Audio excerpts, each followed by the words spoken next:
Thank you for tuning in to the Parkside Parent Podcast.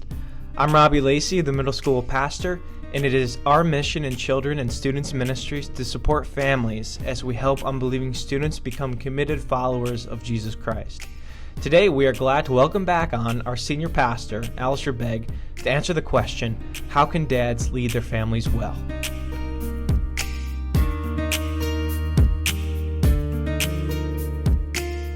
Alistair, thank you for joining us again on the Parent Podcast.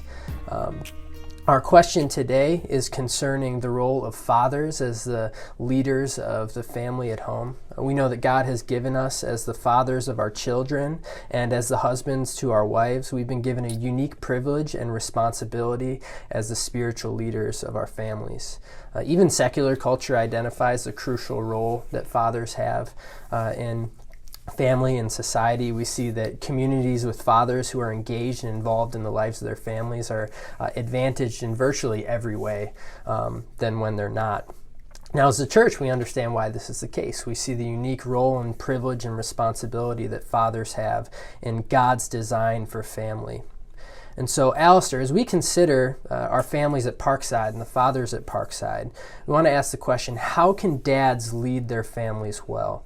What does it look like for us to take on this responsibility in a way that is faithful to God's call on our lives as fathers? Well, Dan, that's another good question. And, as I think about it, both as a child of parents and then as a parent of children, I think it was easier being a child than being a parent and being a father. It's a daunting privilege. I joke sometimes with Sue that, God has given children to us simply to further our sanctification, because the challenges that are represented in it are daunting. The care of these vulnerable creatures who are flawed in terms of their standing before God, as the Bible says, and the role that the father has, the mum too, but you're asking fathers, is a significant role. There's no doubt about that. Perhaps we can address it in thinking in these terms, that since our children learn not simply by the instruction that we provide, but they learn by the example that we provide, we have to recognize that all of the sort of instruction minus an example that doesn't back it up will probably yield very little. Mm-hmm. To simply try and rely on being a wonderful example, but without giving it the framework that underpins what it really means to be a child, what it means to be a parent, then that will be missing something as well. Mm-hmm. As I think back on my own life, my father was a businessman. He was organically involved in the church. We had family devotions on a daily basis. It didn't last a long time. It couldn't, because we were getting ready to get into the car to be dropped off at school. But the thing that struck me was we were doing this because my father actually believed it. Mm-hmm. In other words, if you removed us, he still did it. Mm-hmm. It was something, it was my father. So I knew when I looked at him, this is the real deal for him. He's not trying to just give me some kind of party line. And when I was with him, out with the framework of, quotes, church stuff, then I get an opportunity to find out what really floats his boat, makes him tick.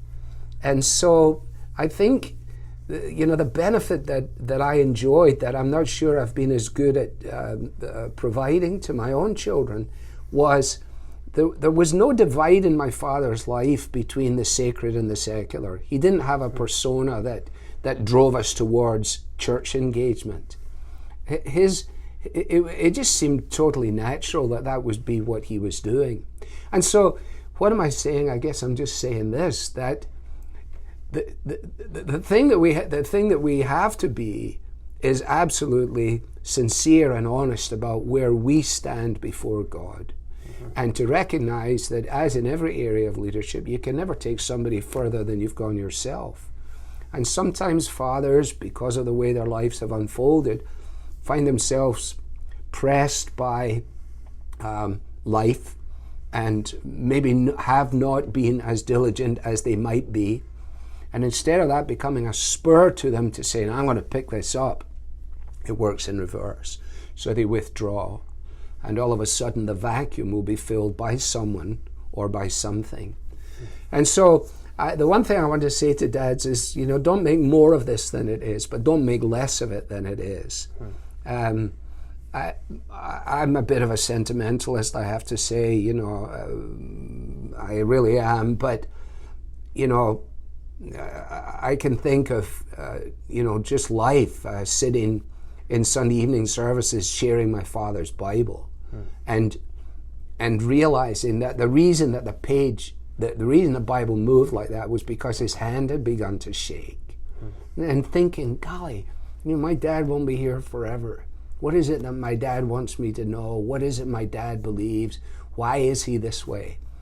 And so as I got into my teenage years as well, and he realized, this is a whole new development, one of his lines was, I would say, I want to go to this, Dad. I want to go to this thing, whatever it might be. Let's say a rock concert. And they say, well, you're of an age now, son, where you can make these decisions. And you can go. But you can go with my blessing. And he didn't use that as a club. And it wouldn't matter a rap to me unless I cared about his blessing. You're not going to care about his blessing when you get to 17. Unless the work has been done in those early and formative years. And so I say to dads, get on it while you're young. And as we all have, you've bounced around, then, today's the start of the new start. So therefore, go. That's excellent. What you said about your dad, what he believed, really just bleeding out into all other areas of life. That's really an echo of, we're studying the book of James this semester, and it's really about James calling Christians to an undivided life where their belief is increasingly informing their behavior. And so even as you study this as families together through the course of the semester, we hope that that very idea, and just exactly what you're saying, Alistair, will shape the way that our parents lead their kids in the way that they do. Alistair, thank you. That is very helpful, and we hope that as dads are listening to this, that you'll prayerfully seek God's wisdom in how to care for your kids and to apply these gospel principles to your parenting. Thank you.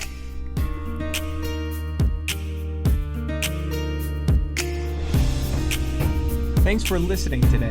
Be sure to subscribe to the podcast on Apple Podcasts or on Spotify. And please check out the show notes below for more resources regarding the topic we covered today. And be sure to tune in next week when we have on our Children's Ministries Director, Kelly Coy, to answer the question, what is our mission in children's ministry?